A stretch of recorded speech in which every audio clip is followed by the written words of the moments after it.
Friday. Hello everyone, working on sharing my screen. Can you see my screen okay? All right. Good afternoon everyone once again, and hello from wherever you are. And I did mention that we have people from different parts of the world, so super excited to have everyone on here, and thank you so much for your time. My name is Dimple Shah, and a little bit about me. Um, Truth be told, I'm not an expert in agile leadership. So I entered ever since I entered this world, I have felt like I've been moving like 200 miles an hour and on a steep slope and on a bumpy road. So when Anna reached out and asked if I could do this event, we started talking about how I can bring my experiences, share my thoughts, and hopefully be able to reach you wherever you are in your journey in this agile world. And I'm a curious learner, and I hope to learn a lot from the next 1 hour from this wonderful group. So I'm excited to hear your thoughts and your insights, and let's get started. Um, all right. Apologies, I'm using multiple monitors, and if I'm doing this, that's why. I know your time is super valuable, and still you chose to be here for the next 1 hour. That we do justice to that. And I wanted to give a quick insight on what we'll be talking about today.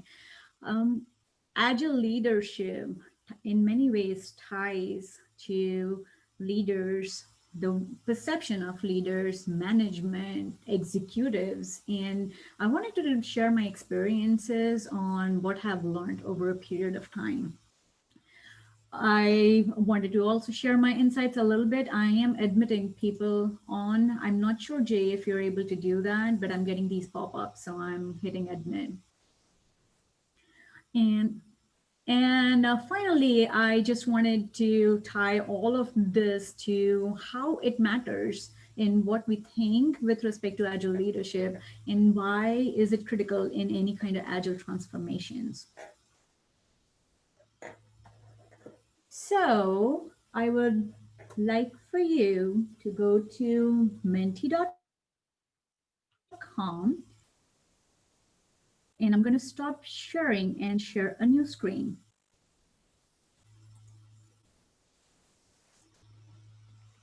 Okay. So what is the one word that comes in your mind when you hear the word manager? The code is 75161010. You can see it on your screens and go.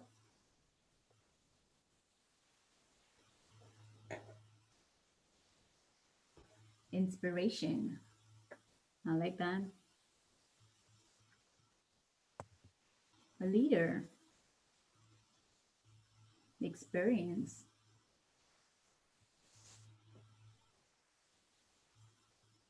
Supervisor.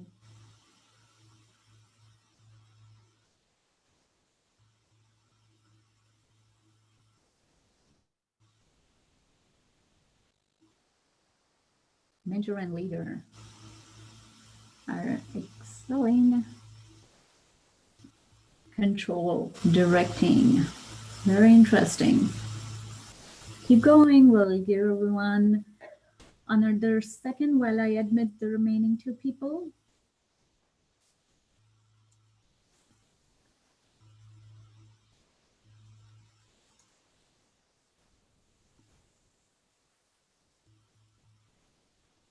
Vision.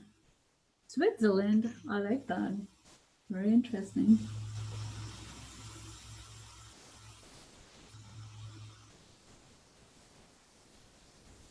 Motivator. Position. Command and control.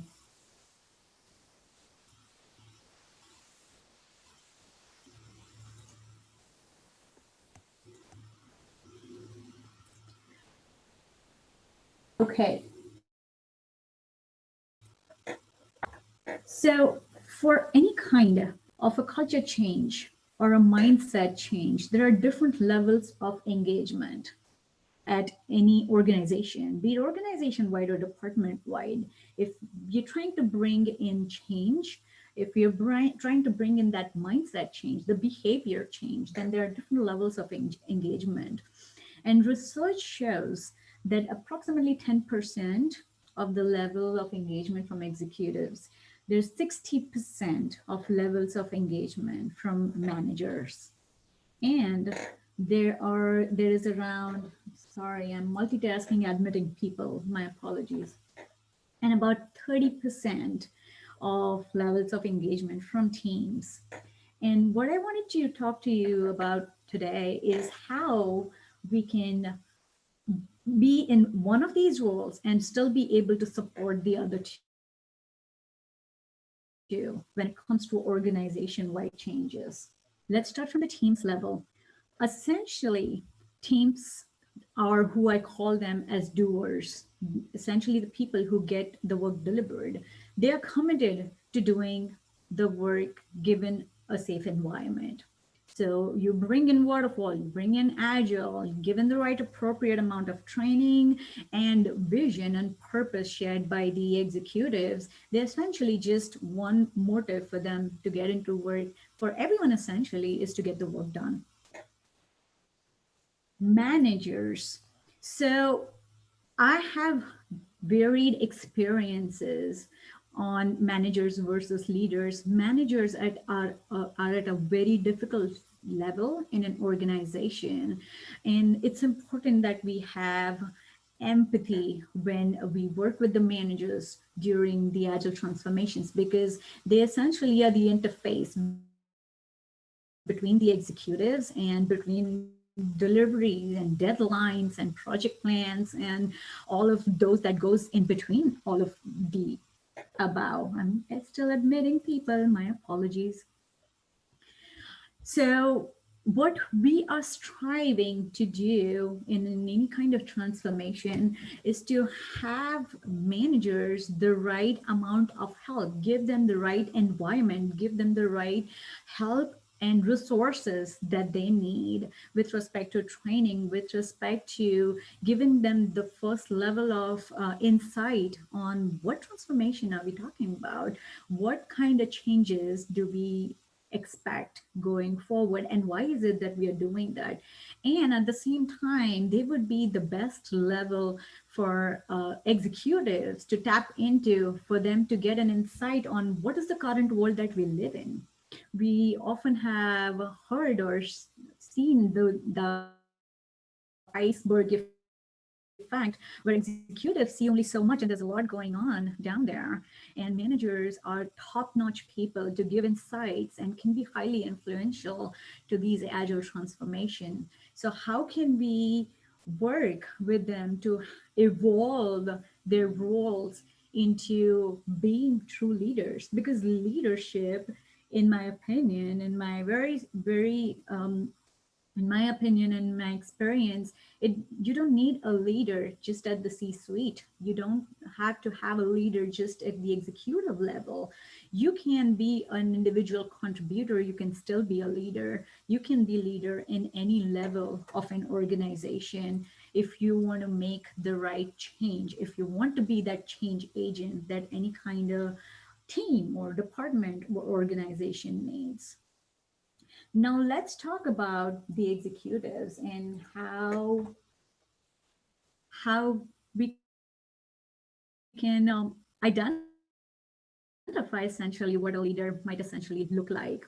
This is my perception of what leadership looks like. A leader is a visionary. They have a sense of purpose and they just create enthusiasm when they share that purpose with whoever they are working with. Again, depends at the organization level, department level, but the purpose of what is it that you're doing. Every single person in this world wakes up in the morning and thinks that they're going to make it a great day. No one has an intent of just waking up in the morning and thinking that, oh, I'm going to make a crappy day for myself and for everyone else. Well, there are exceptions, but That is where we have the visionary leader, where they can tap into that passion, they can tap into the essential self of being, and how they can connect that to a sense of purpose. That here's what I think we should do for this organization or for this department, and here's why. What do you think about that? The anti pattern to watch out for is sometimes we get all too excited, especially in the agile world, is oh, we've been waterfall and we're going to be doing agile, and all right, go do it. The leader, a visionary leader, builds a bridge. I like to get this visual to any leaders I work with, that it's great that you have the mindset shift. It's great you're open to feedback. It's great you want to make this change. But let's start working on building that bridge for people to cross over and get to the other side, so that they can link themselves, they can link their purpose to your purpose. It is very important for a visionary leader to inspire everyone that they are influencing for the right intentions to cross that bridge and get over to the other side. Oftentimes, and this is true for profit or not non-profit, this is true for any kind of business, is we usually have to focus on finances, right? We have stakeholders to answer to, we have board of directors to answer to. So yeah, we have to focus on performance. But a leader is someone who focuses on potential as opposed to performance, because once we focus on what people are capable of, we can no doubt tie that into a top-notch performance, because we are giving them that environment for them to succeed. And surprisingly, what goes away in that blind spot is when people who work for you succeed, you succeed. It just takes a matter of time when that mindset shift is happening. And oftentimes it is, this is a message that has to be delivered again and again, not only just to the visionaries, not only to the leaders, but also to the teams, also to your department, also to your organization that you're working for. Because change is hard, but change is also the only thing that's constant. So if you as a leader, you inspire people, generate enthusiasm, and help your team understand what is it that they're doing and why is it that they're doing, then you will get a lot of followers who are just inspired, who follow you not because they have to, they will follow you because they want to, they are inspired to do so. A leader is also a mentor or a coach, and they are very, very careful on when to switch those roles. They are not self-proclaimed mentor or coaches, but they are someone that you look up to as a mentor and coach, because they are your biggest cheerleaders. They make the environment for you to succeed. They are your biggest cheerleaders. They challenge you in ways that you didn't even know that you were going to be challenged. And they focus on human skills. I strongly believe that performance skills can be built. And essentially, everyone who is hired onto an organization, they have the right skill set, and that is why they are hired on. It is the attitude that I'm always looking for. Skills, they can be built. If you don't have the skills, they are trainings. But with the right attitude, with the human connection and the soft skills, is what will set you apart in contributing to the success of your team and eventually, of course, your success. Feedback is often considered as a very sensitive spot, because giving and receiving feedback, there are so many studies that have been done around feedback. A leader is in not only giving but also receiving feedback, both of which that are equally important. If you haven't already, I highly recommend you to check out Radical Candor TED Talk. It was a TED Talk by Kim Scott. And it talks about why giving feedback is important and how it can be given in a way in which it is well received. And it also encompasses crucial conversations and why there are people who are scared to give feedback, but why it is also the most important thing that anyone can receive from you. That's why they call it gift of feedback, right?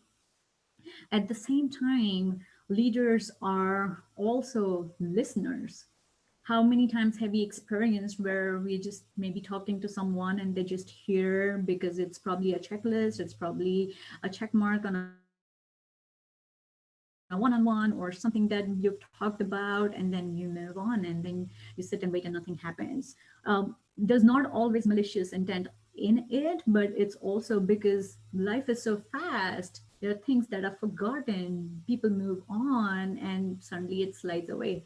Leaders, they listen for an intent to understand. They just don't hear what is being said, but they listen on what is being said at the time, and they walk the talk. After they listen, they act on it.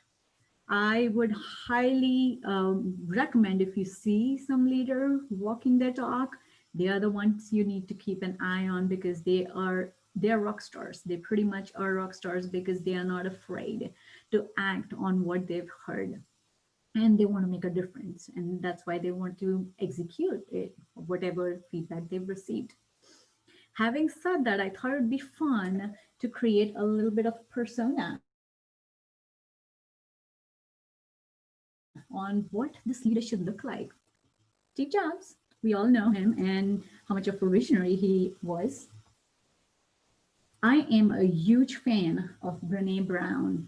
For those who don't know her, her TED talk on vulnerability, it surpassed when she kids this in one of her other talks, is she had never expected such a huge turnout on those TED talks that she had, and she is a professor at University of Texas. And she's done so many researches on human skills. So we give her persona the body of Brene Brown. And finally, how much respect do we have for Ruth Bader Ginsburg? She is personification of courage, as we all know she was. And we give her the feet of our persona. This is my persona on what a leader should look like. Now, I'm highly curious to hear your thoughts with respect to your experience, where you are at right now, and what is it that brought you to this event at the first place. I'll give you a couple of seconds to scribble down your thoughts because I don't want you to lose it. What does your persona look like? Who all are in it?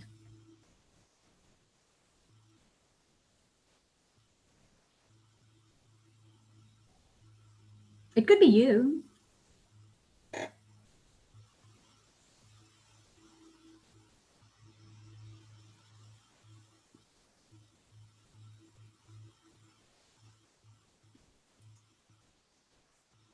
All right. Now that you have thought about what your leader's persona looks like, how about we see what else do you have to share?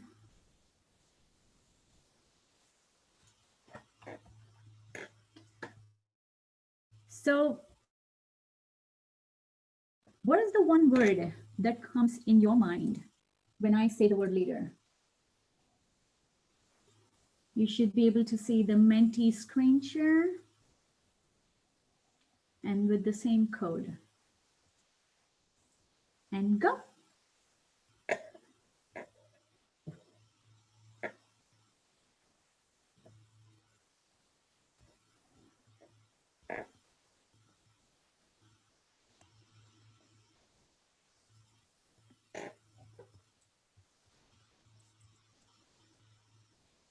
Servant is excelling, and rightfully so.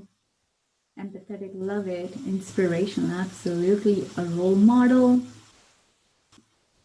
motivator, humble. I love these. Leads by example.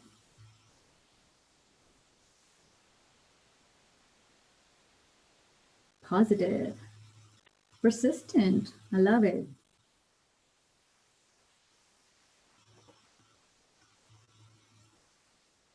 Daring. Loving. We got so many soft skills in here. I love it.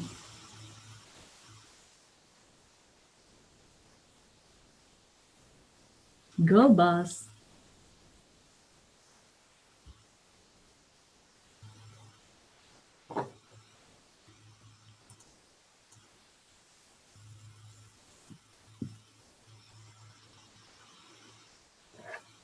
Awesome. Thank you so much, everyone, for sharing your thoughts. Okay, so moving on, bringing it all together. We did talk about what how every role of the organization, of the department, can contribute to this mindset shift. Agent looks like and what all they need to do. The role is hard, but if you're a change agent in the form of an agile coach or a manager or an executive who is encouraging the transformations, how we can bring everything together that we've talked about thus far into the world of agile. So the four critical areas in Agile principle and Agile and manifesto, as it says, is people focused, deliver the work essentially, customer focused, and change adaptability. When we talk about people focused, and that's one of my favorite areas, so I'm going to talk first about that because it's also one of the most important areas because it includes psychological safety. Well, how is the change agent contributing to the psychological safety? No matter which shift in the agile transformations, or even if you're agile leadership, giving a safe space is the most important thing that you could do as a leader to help with this transformation, to even begin that transformation. In the book Advantage, not sure if you've read it, you might be able to relate to it. Patrick Lencioni talks a lot about organization health, and essentially it all ties back down to how you can build that safe space and psychological safety. In fact, one of the first pages when you open the book, he says, and I quote, organization health will one day surpass all other disciplines in business as the greatest opportunity for improvement and competitive advantage. Building a psychological safety is imperative for the teams to succeed. And there are numerous researches done since the past decade or so that emphasizes why psychological safety is important, which also helps to deliver the work that we're doing essentially, right? When we talk about delivering work, we not only focus on the team that is actually doing the work, but we also work with stakeholders to build a rapport with them. When we talk agile, that is the other area that usually is overlooked, at least in the beginning, when everyone realizes that we need to bring in stakeholders. Because when we are working differently, we are also delivering differently. And stakeholders are super excited when this concept is explained to them on why is it that we are delivering differently. Because in the end, it's not just us doing the work, but it's them to be able to receive the output that they had hoped to receive, which is often, as we all already know, is the disconnect that happens in the traditional way of doing work on how the work comes to us is a little or a lot different than the work that is being delivered to stakeholders. When we deliver work differently, when we create the psychological safety, and when all these changes are rocking and rolling and in effect, the other important area that needs to be highly be focused on is the adaptability to change, because what happens is there change fatigue is real. They If you bring in so many changes in the organization and you don't bring resiliency, you don't give training, or you don't recognize that for those changes to be sustainable, we need to build resilient teams. We need to build resilient mindsets. We need to give them the support across department-wide, organization-wide.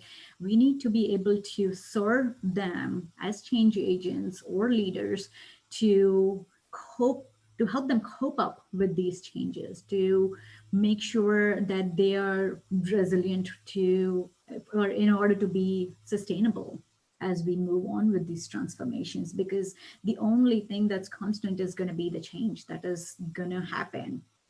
And how is it that we can address the change fatigue is real, and it's the one area that needs a lot of concentration on. Customer focus, everything that we work and do in the agile world, and one of the backbones of this mindset shift is to deliver in order to be able to provide value to our customers, right? And how is it that as change agents or agile leadership, we can influence that?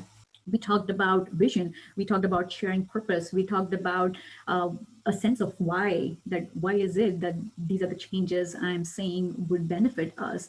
If we have that shared vision, then it's easy for us to be streamlined with respect to delivering the value. Oftentimes the vision is a little conflicted and it needs to be a little tighter. And when we talk about shared vision, we just not only talk about different levels of engagement. Remember back then we talked about executives 10%, and then managers, and then teams 30%. So with the shared vision, we not only bring those three levels together, but like we talked about, we also bring in the stakeholders into this. We talked about users. So if everyone has a shared vision on what it's going to look like, what is the new world going to look like, and why is it that we were even thinking about the new world, then it's very easy for us to move in the right direction together. Now, some of the anti-patterns that you see on there is with respect to agile transformation, and you may have heard one or more of that often is, are we moving too fast? Are we moving too slow? These questions come in usually when we have a deadline. And I always say that when we work with transformations, at least when we are getting started and maybe even after, agile transformations and the mindset, it struggles under tight deadline. So oftentimes when organizations, they are thinking of going agile, right? Um, they tie it to a project, and rightfully so. Pilot teams are great and they are scrumming, but it's hard for them to succeed when they have a deadline that they are trying to hit. So watch out for those anti-patterns. The other thing, when I first got into this agile world, is, oh, agile is like this magic wand, you just swish it around and everything's going to be solved, right? So no, agile is not the magic wand. What, however, agile does is agile shows you where your problems are. It doesn't solve any of those problems for you, but agile truly shows you where the problems are, and then you go fix them yourselves or find a way together to fix those problems, is which has the right intent and serving at each of these levels.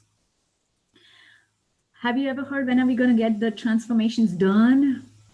A lot of nods there. I have too. And one of the previous organizations that I worked with, and they embarked on this journey of agile transformation, one of the first questions that we heard from executive is, when can we be done? Can you take like 6 months? Is it going to be done in 6 months? So yes, an anti-pattern that needs to be watched for. And again, this is where again empathy would come in. They have people they need to answer to, and that's why they're asking those questions. So with the right kind of training, with the right kind of coaching, be empathetic towards what their position is in the organization and the intent. Always assume positive intent, right? if we learn the intent on where these anti-patterns are originating from, it's going to be easier for us to help resolve them with their help. And finally, one of the other behaviors with executives is, well, we know everything. Can you just train our teams? We know what Agile is, we know what to do, we're doing the right thing. Can you just train the teams and we should be done with Agile transformations? So watch out for those anti-patterns and try to identify why they are being originating in the first place. One of the things that I'm working on with my current leadership is, and he serves the IT organizations all over the world. So he is the global head for IT. So when I was brought on board, I was told the intent and we need to bring this mindset shift. And because there was so much going on, what we are working on is right now preparing his own Kanban board. I was like, okay, let's get together and see what all you need to do. You clearly have things that you bought from your earlier world, and now there's a lot going on in your new world as well. But you also have a team that will now translate your vision onto the other teams, because now you have your first team is a different team than it was last year. So one of the effort and one of the places where I'm assisting him on is building his backlog, not necessarily for our IT, but for the entire IT that he's looking over. And it has been so incredibly effective for him because I get that nudging going, but I'm also there to support him when he has all those questions that this is what it is in the backlog, but it's got nothing to do with that. But at least it helps him streamline those thoughts. And once we have that backlog up, he's going to be the PO, but he would be delegating his work to people who can help make those things happen. But he'll be the one who will set the WIP limit. So the reason I share this example is when you start assuming positive intent, you will be able to maybe get mind gold out of just asking the right questions out of curiosity. Why is it that you need and what is it that you're looking for? Bringing it all together with my persona, I'm going to give you another minute to maybe just spit out some of the thoughts. I'm hoping that at your place, and hopefully I'm able to trigger some more thoughts there.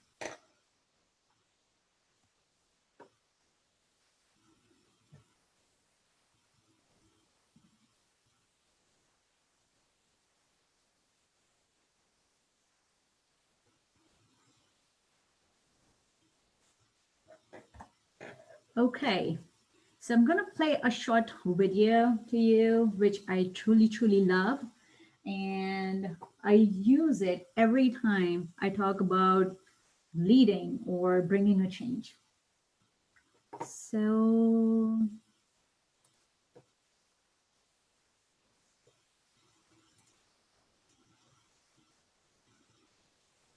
okay.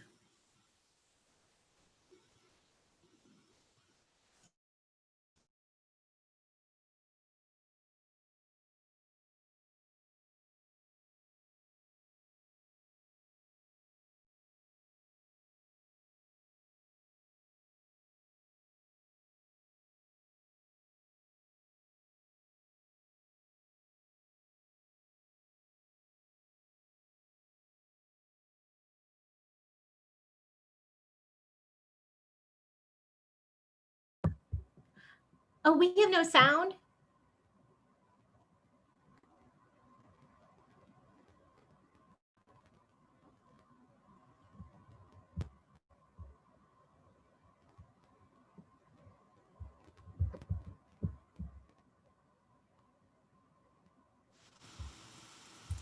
Okay, let's try this again.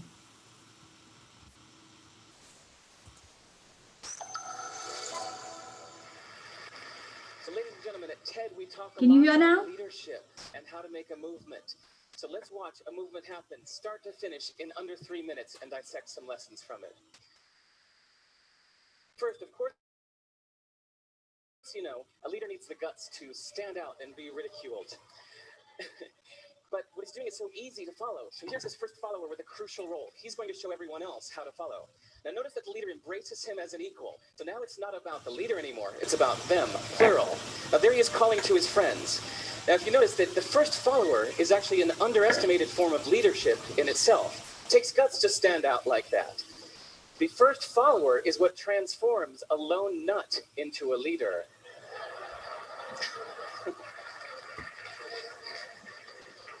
And here comes a second follower. Now it's not a lone nut, it's not two nuts. 3 is a crowd, and a crowd is news. So a movement must be public. It's important to show not just the leader, but the followers, because you find that new followers emulate the followers, not the leader. Now here come 2 more people, and immediately after, 3 more people. Now we've got momentum. This is the tipping point. Now we've got a movement. So notice that as more people join in, it's less risky. So those that were sitting on the fence before now have no reason not to. They won't stand out, they won't be ridiculed, but they will be part of the in crowd if they hurry. So over the next minute, you'll see all of the those that prefer to stick with the crowd, because eventually they would be ridiculed for not joining in. And that's how you make a movement. But let's recap some lessons from this. So first, if you are the type, like the shirtless dancing guy, that is standing alone, remember the importance of nurturing your first few followers as equals. So it's clearly about the movement, not you. Okay, but we might have missed the real lesson here. The biggest lesson, if you noticed, did you catch it? Is that leadership is over-glorified. Yes, it was the shirtless guy was first, and he'll get all the credit, but it was really the first follower that transformed the lone nut into a leader. So as we're told that we should all be leaders, that would be really ineffective. If you really care about starting a movement, have the courage to follow and show others how to follow. And when you find a lone nut doing something great, have the guts to be the first one to stand up and join in. And what a perfect place to do that, Ted. Thanks. That is my favorite video. So I ask you this, do you dare to lead? And if you do need assistance, who is it that you're thinking about? It's okay to reach out for help. It could be anyone. It could be your peers. It could be your manager. It could be some executive that you see as visionary and a leader.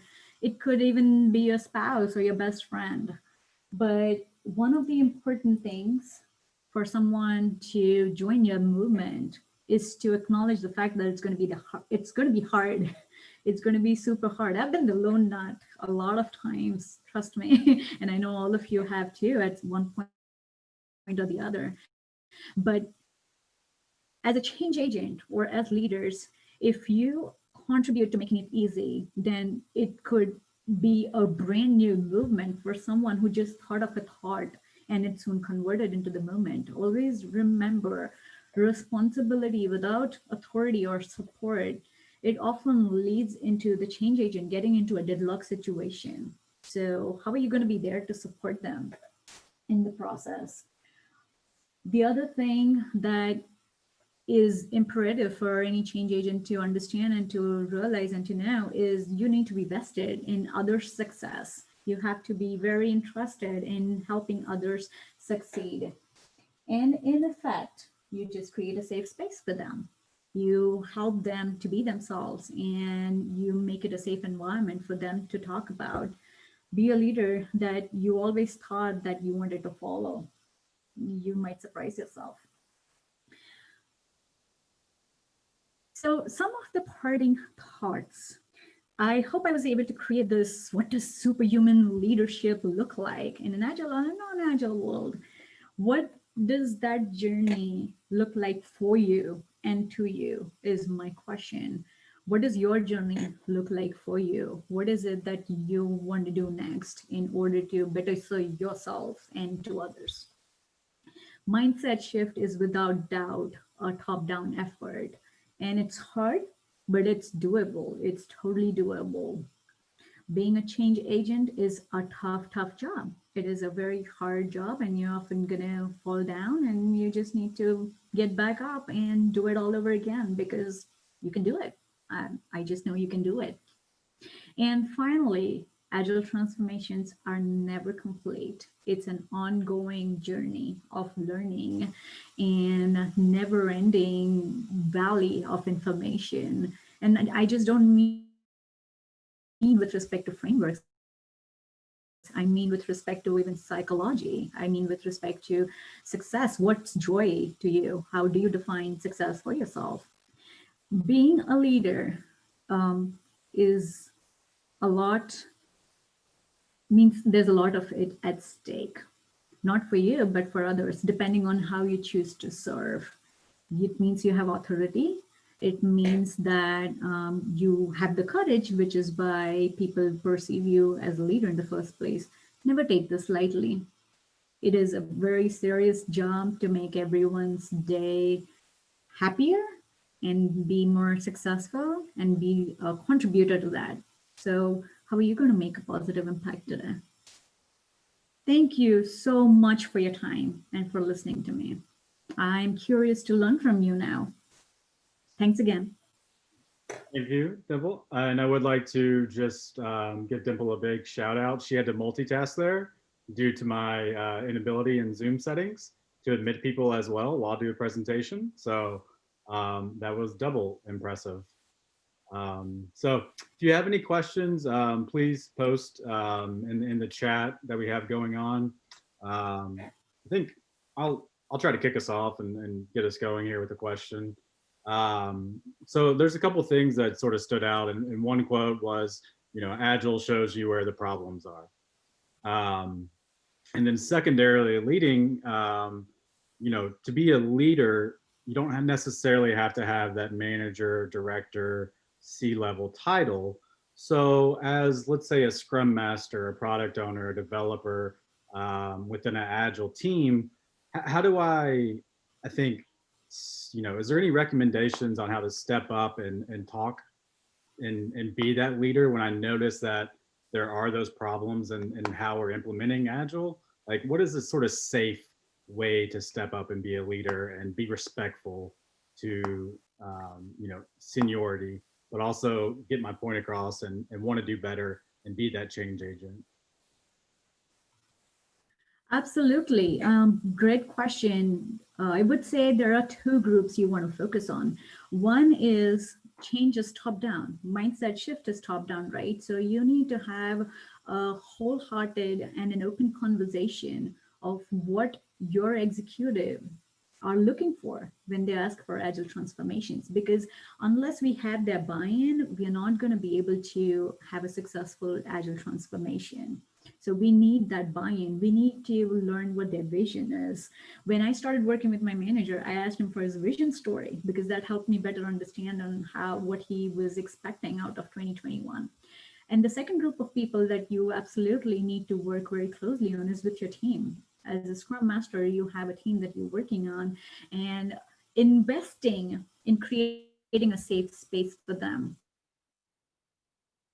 and having that patience and the courage to do that, saying that I'm going to be your shield, I've got your back, don't worry about this. While you figure out how to figure Scrum or Kanban or whatever it is that your team is working on, I'm going to be the shield and help you succeed and also serve you whenever you need me to. So what happens is oftentimes there's a lot of pressure on the teams from executives on, okay, where are we with agile transformation? What it is that is where the Scrum Master comes in, and then they shield them. Does that answer your question, Jay? Yeah, it does. So we do have one from Brittany Hoskins in the chat. So her question, I'd be curious on advice for a reset. We are agile and have been for a while. We have over time developed some anti-patterns. I'm now over the Scrum Master group and looking to reset, rebrand, and get back to what's important. So I think her question is like, what is that reset moment? How do I initiate that and get that rolling within a group? Thanks for your question, Brittany. So I would first do an assessment. If you've been there for a while and you did Agile, what was the reason? Why did these anti-patterns kept creeping up? Oftentimes what happens is, and human brains are wired that way, that when we are going through change and when there comes a stressful situation, we often go back to our comfort level on what our anti-patterns were before we started going towards this change. So I would try to do an assessment with respect to what changed and why did these anti-patterns start originating. And then if you're the scrum master, you start talking to your teams and having a very open retrospectives on this is what I found. What is it that you found? Why is it that we were doing this and now we are doing this? And finally, when you have all of those learnings, I would again to these leaderships and their buy-in and executives, I would talk to them and I would say, well, this is where we started and this is what we are moving towards. And these are the anti-patterns we discovered along the way because of these reasons that we feel are the reasons. What is it that we want to do and how can you help us get hitting a reset button? Because that message needs to come top down also. If you're bringing a major change, the message needs to be sent by the executives, be it the department head or organization head or the group head or whatever it is for your organization. Cool. Got another one coming in here. This might be a little broader of a question. So what do you see as the main difference in traits or behaviors between an agile manager and a non-agile manager? Love it. Thanks for the question. Managers versus leaders, right? So manager, agile manager, a manager leads with title, and that is the authority. They often refer back to this is, I'm the VP, and this is why I'm asking you to do it. An agile manager is a servant leader, always asking questions on how is it that they're going to be serving you, as opposed to telling you what to do. They will provide the environment for you to be able to figure things out, and when you're unable to do so, then they will come in and say, okay, do you need my help? Non-agile manager often, like we saw in the picture earlier, they're the ones who will set the goals and they're like, okay, now you go do it. And again, the intentions are not malicious. They have a long list of people they need to report up to. So in their defense, this is what they have to do in order for them to be successful or not lose their job. But an agile manager, they will just say, well, this is the vision. This is how I'm going to translate the vision for you that we got from up. If you have any questions, what is it that we can do in order to make this happen? What is it that will make you successful in order for us to be able to attach that vision to the larger vision? I hope that helped. I think that's a great answer. So, and I want to go back up because you had mentioned this in your talk, and Steve Hackett had mentioned he recently started using Azure DevOps for his backlog, for his leadership vision and physical year targets. Do you have any tools that you use to sort of, organize your leadership goals? And, is there a certain pattern or setup you like to have to those, or just interested if you have any tools that you're keeping in your back pocket over there that sort of helps you set up your goals and achieve those? So we use Azure DevOps also. Love it. You can just tweak it to the way that you seem fit. It can also be used for backlog refinement, management. It could also be tied to goals. It depends on what level of change you're looking at, because if it's as simple as just having a backlog and just moving it along, like I talked about in my experience, what I'm currently working in, a Trello can be a very simplistic tool as well. The point is making all of that visual. It's very important. And thanks for asking this question, Jay, because we often talk about, oh, I'm a visual person, oh, I like it. But essentially at one level or the other, I feel like all human beings are visual. So as long as we have something to look to, we will get that thing moving and we have a better understanding. And we ensure that everyone who is looking at that have the same understanding. So we also remove the room for perceptions because it's visual and it's stated, it's right there. And that is what we talk about, be it digital visualization or otherwise. Visual and transparent. Did that help? Yeah.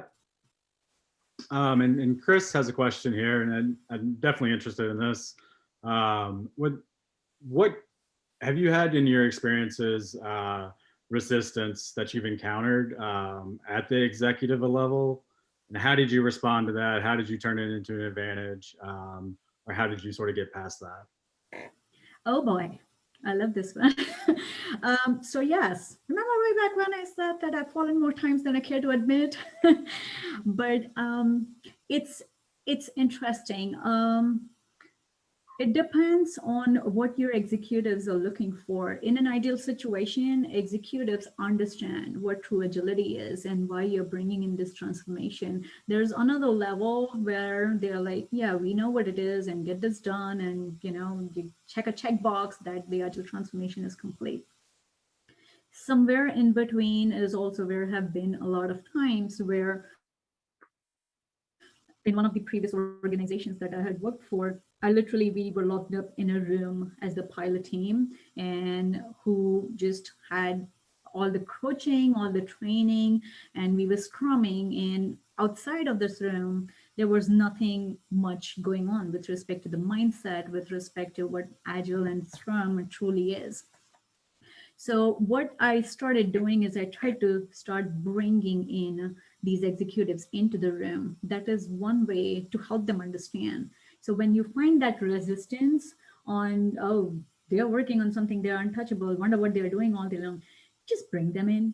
Just bring them into your world to help them understand what you're doing and why is it that they should be interested in that, and why is it that it's going to help their larger vision.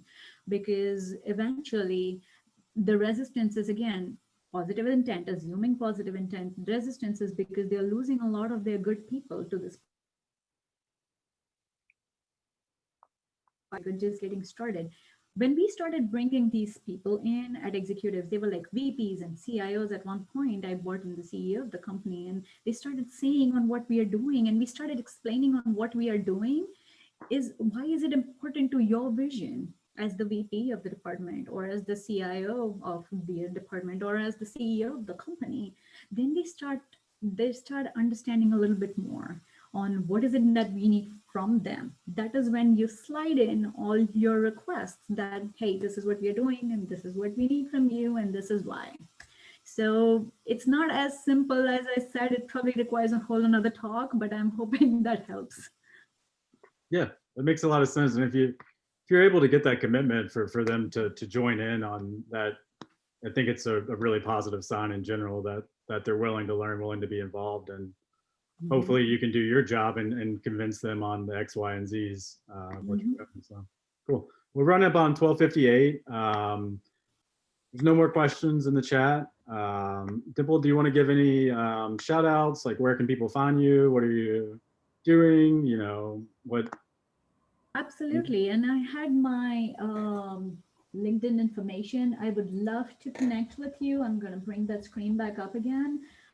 If you're willing to, I would love to connect with you. Please reach out to me. I'm very active on LinkedIn, and hopefully you can still see my screen. If you have any further questions, or if you simply want to connect, or we can have an offline chat, I'm pretty open. Please reach out. I'd love to hear from you and answer any other questions that you may have. Awesome.